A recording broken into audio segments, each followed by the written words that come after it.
This man called Mr. Nduka is a very jealous husband. He was so jealous that he doesn't want any man near his wife, not his friends, not his brothers, not even his wife's brothers.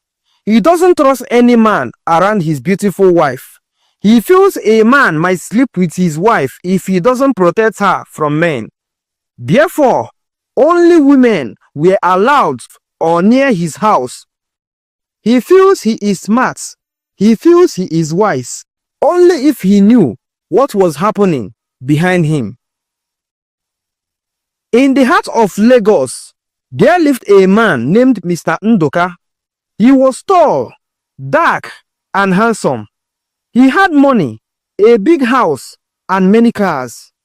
People in the town respected him because he was rich and smart. But there was one thing people didn't know.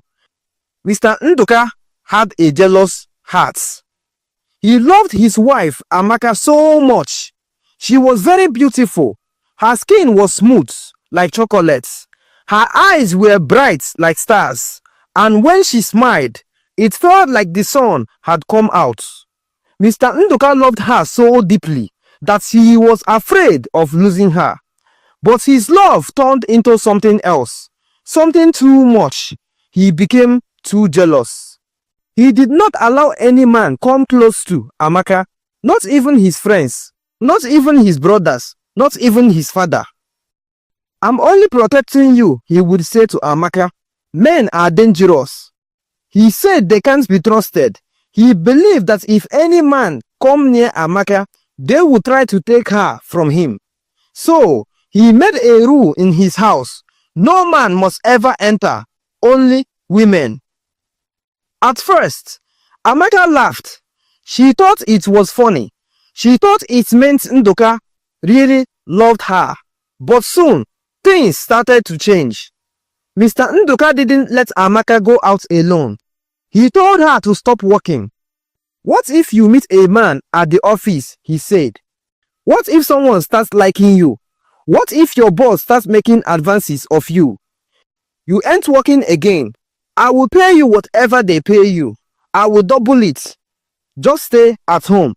So, Amaka stayed at home every day. She cooked. She cleaned. She read books. But she was bored. Very bored. Even the cook and the gate man were women. Mr. Nduka did not want any male staff in his house. My house is a safe place, he would say proudly. No man can ever take what is mine. But Amaka wasn't happy. She had no freedom, no excitement, no fun. She felt like a bird inside a golden cage. The cage was beautiful, yes, but it was still a cage. She missed talking to people. She missed the outside world. She missed being free. But Mr. Nduka didn't see her pain. He only saw his love, his fear, his jealousy. And that was the beginning of something no one expected. Mr. Nduka's house was big and beautiful. It had shiny floors, soft chairs, and walls painted with gold and cream. There were many rooms, all filled with nice things. From outside, people admired the house. They said, "Ah, Amaka is lucky. Her husband loves her so much." But inside the house, Amaka didn't feel lucky. She felt lonely. She felt like a prisoner in a pretty place. Every day, she woke up, wore her wrapper, and sat on the couch. She would look at the clock as the minutes slowly passed.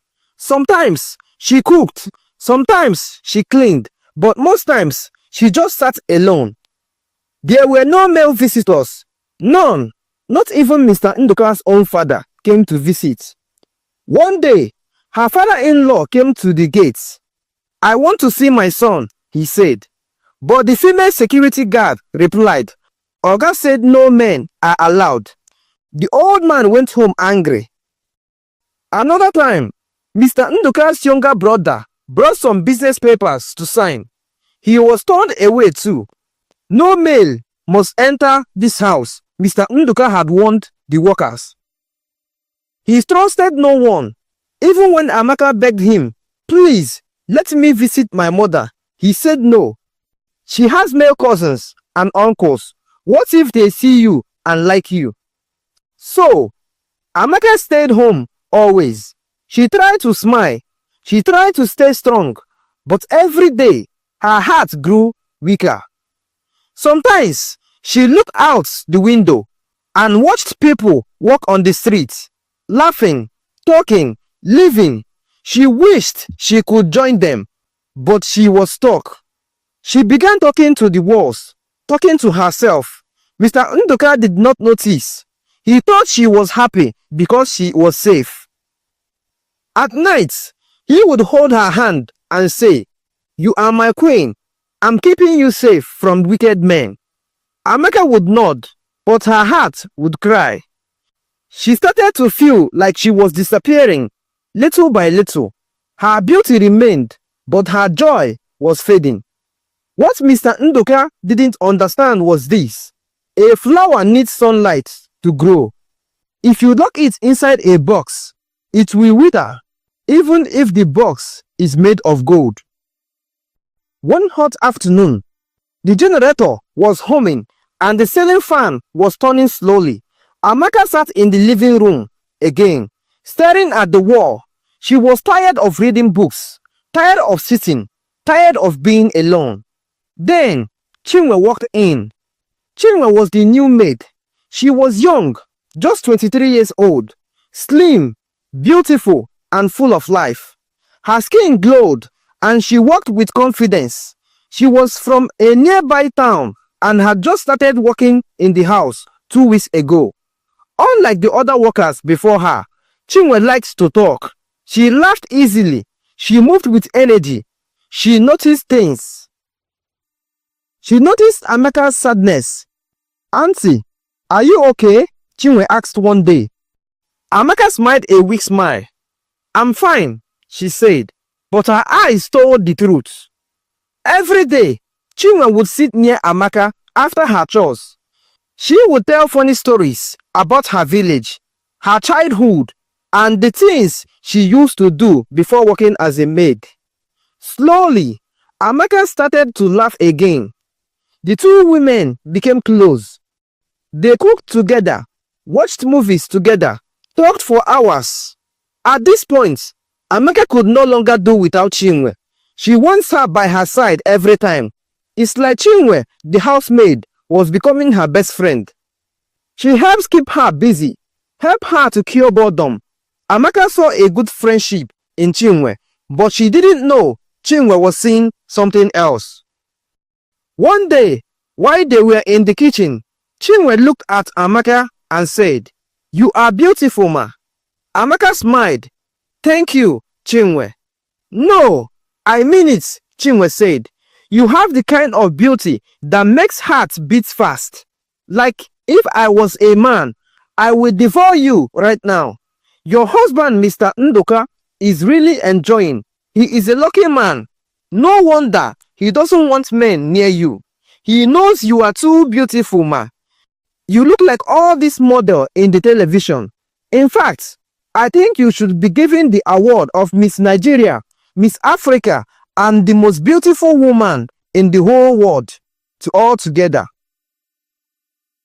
Amaka was surprised.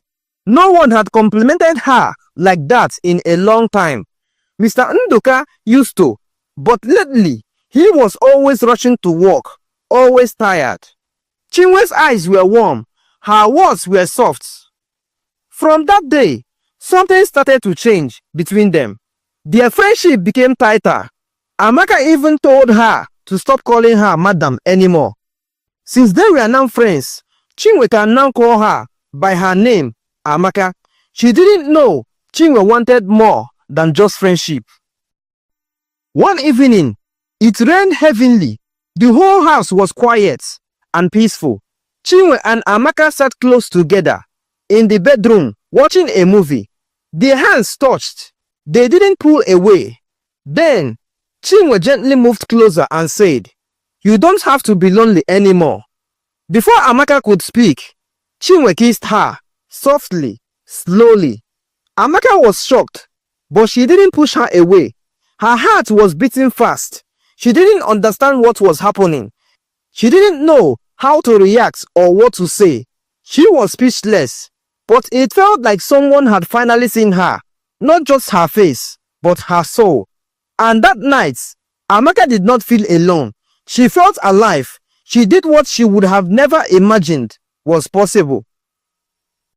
After that rainy night, nothing was the same again between Amaka and Chinwe.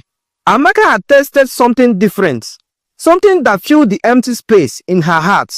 For the first time in many years, she felt free, she felt wanted, she felt seen. Every time Chinwe touched her hand or whispered in her ear, Amaka felt her body wake up again. A kind of joy and excitement grew inside her. She laughed more, she smiled more, her eyes were bright again. Mr. Nduka noticed the change. My wife is happy again, he said to himself. Maybe staying home with female company is truly the best. He had no idea what was really happening. Amaka and Chinwe began spending more time together. They would stay in the bed, laughing, whispering, holding each other, and then, one day, Chinwe brought a friend.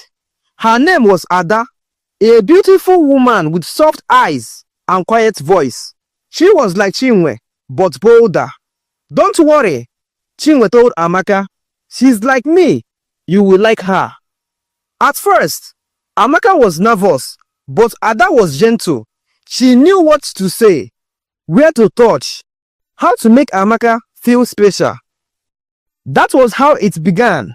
1 became 2. 2 became 3. Amaka was now the center of attention, surrounded by women who loved her, touched her, listened to her, women who came during the day, women who came in the night. And Mr. Nduka, he was happier than ever. She no longer asked to go out. He told his colleagues at work, she's always home, peaceful, quiet. I have finally trained her well. They all laughed and clapped for him. You are a real man, Nduka, they said. You have full control of your wife. But the truth, he had lost all control. He just didn't know it yet. Amaka no longer cared of the outside world. Everything she needed came to her, behind closed doors. The other women started calling their house the garden. Amaka is our rose, they would say.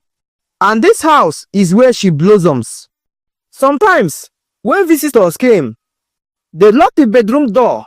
They played music to cover the sounds. They laughed and mourned quietly, while Mr. Nduka sat downstairs, sipping wine, proud and blind. In his mind, he had won. He had defeated temptation. He had chased away all men. But what he did not understand was this. Temptation wears many faces, and sometimes it wears a smile and walks in through the door you left open. The house of Mr. Nduka had become a secret garden, a place where many women came in and went. Morning and night, the neighbors noticed. From her balcony, Mama Nkechi watched with sharp eyes. Every day, different women entered that house. She whispered to her friend, always women, and always through the back door. The gate woman Ngozi also noticed. She was quiet but not blind. Sometimes she would hear giggles upstairs. Other times she heard soft music and sounds she couldn't explain. She knew something strange was going on, but she said nothing. After all, she was being paid well. One afternoon, the tailor who came to deliver clothes leaned to the gate and whispered, "This house no be delivery. Na only women dey waka in and out. Something dey happen where people no dey talk about." The driver across the street, Baba Cain, laughed. "You are jealous. Don't worry. Mr. Nduka is smart. He is protecting his wife from men." But deep down, even he was curious. Inside the house, Amaka was glowing. Her skin shone. Her eyes danced. She wore light makeup again. She tied her wrapper in stylish ways. She looked like a queen. Mr. Nduka noticed. "You are happy, my dear," he said one morning. Amaka smiled. "Yes, I'm happy." He kissed her forehead. "I knew it. I knew that keeping you away from men would bring peace." He had no idea what was going on behind him. That night, Amaka had two visitors, Chinwe and another new friend. They laughed together, stayed up late, and locked the bedroom door as usual. From downstairs, Mr. Nduka heard laughter. He walked to the door and knocked. "Who is that?" Amaka asked from inside. "It's me," he said. "Oh, it's just us women," she answered quickly. "We are watching a movie." He smiled. "Carry on," he said proudly. "Enjoy yourselves." Then he walked away. In his heart, he believed he had built a perfect system, a safe home, a home without men, a home where his wife would never be tempted. But what he didn't know was this: jealousy can blind you, and when your eyes are closed, the very thing you fear can happen right under your nose. The whispers in the street grew louder. "Something is not right," the neighbors said. "Women go in, but they don't come out for hours. And the husband, he never suspects anything." Still, Mr. Nduka didn't worry. To him, they are just women. But soon, the truth would come, knocking on his own bedroom door. It was a Wednesday afternoon. The sun was hot, the air thick with dust, and Mr. Nduka had just left a board meeting early. His briefcase was in his left hand, and he was in a hurry. He had forgotten an important document in his bedroom drawer and needed to pick it up before meeting a government official in the city. He called his wife, but her phone was off. "No problem," he said, smiling to himself. "She's probably taking a nap, my sweet Amaka." As his car turned into the compound, the female gatekeeper, Ngozi, jumped up from the chair in shock. "Oga, you know to say you dey come back." "I don't need to tell anyone," he said cheerfully. "This is my house." She gave a nervous laugh. "Welcome, sir." He nodded and walked in quickly. Everything was quiet, too quiet. The house had that strange kind of silence that only comes when something is being hidden. He walked past the living room where the TV was on, but no one was watching. There were two half-empty wine glasses on the table. Lipstick stains marked the rim. He paused. Amaka and her friends must be upstairs, he thought. He walked upstairs, his shoes clicking softly on the polished tiles. As he reached the landing, he heard it. Soft laughter, then silence, then low moans. He frowned. He moved closer to the bedroom door. It was half closed. The curtain inside danced gently with the breeze from the window. Then he heard her voice, "Amaka," and another woman's voice. "I missed you," one of them whispered. Then the bed creaked. Then another moan. Then more laughter. The air inside Mr. Nduka's chest froze. His heart began to beat faster. His hand shook as he pushed the door open slowly, and what he saw broke him. There in the bed he bought with his own money, the bed they shared as husband and wife, was Amaka, completely naked, her arms wrapped around a woman, a beautiful curvy woman with dreadlocks and golden earrings. Their bodies were close, lips locked, skin on skin. They didn't even notice him at first. They were lost in their passion. Then Amaka's eyes opened. She froze. "Nduka," she whispered. The other woman turned and jumped out of the bed, grabbing the bed sheet to cover herself. But it was too late. The image was burned into his soul. Mr. Nduka dropped his briefcase. His hand touched the wall to keep himself from falling. His eyes widened in disbelief. "No," he said softly. "No, Amaka. What is this?" Amaka stood slowly, wrapped in a bedsheet. Her lips trembled. Her eyes filled with tears. But she didn't speak. "You? With a woman?" He stammered. "All these months, all these visitors, This is what you've been doing? Still, she said nothing. He looked around the room, the soft music playing from the speaker, the bottle of wine on the side table, the red underwear hanging on the chair. Everything made sense now. He sank onto the floor, holding his head, his pride, his plans, his system destroyed in one moment. After everything I did, I protected you from men. I gave you everything. How could you do this to me? He cried out. Now Amaka spoke, her voice soft but full of pain. You didn't protect me, Nduka. You caged me. You kept me away from the world like I was some property. I was lonely. I was dying inside. I needed love. I needed touch.